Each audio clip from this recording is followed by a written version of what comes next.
জন্মদিনের দিন সকাল থেকে কি খাওয়া-দাওয়া করলাম তার একটা ছোট্ট ভিডিও নিয়ে এলাম।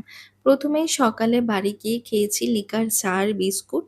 এরপর মা বলেছিল লুচি করবে, কিন্তু আমি বললাম, "না, সারাদিন তো অনেক উল্টোপাল্টা খাওয়া হবে, তাই আর এখন লুচি খেতে ইচ্ছা করছে না।" আগের দিনের ২ টো রুটি ছিল, আমি সেগুলো দিয়ে এগরোল বানিয়েছিলাম একদম কম তেলে। আর এরপরেই আমার মা আমায় কেটে দিয়েছে এত পাকা পেঁপে, যেহেতু আমি পেঁপে খেতে ভালোবাসি। কিন্তু এত তো খাওয়া যাবে না, অল্পই কিছু খেয়েছি। আর বাড়িতে মাংস হলে মাংসের কষা গ্রেভি আর মাংসর পিস খাওয়া তো ম্যান্ডেটরি, তাই না?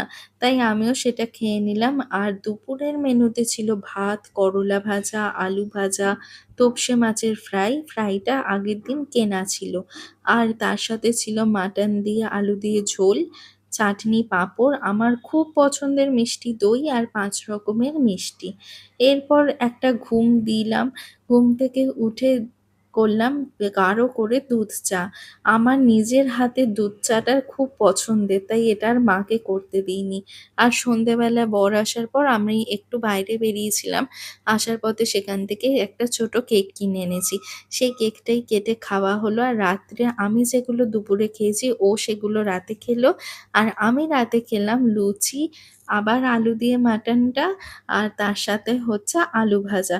উফ! লুচি দিয়ে মাংস খেতে না আমার ভীষণ ভালো লাগে।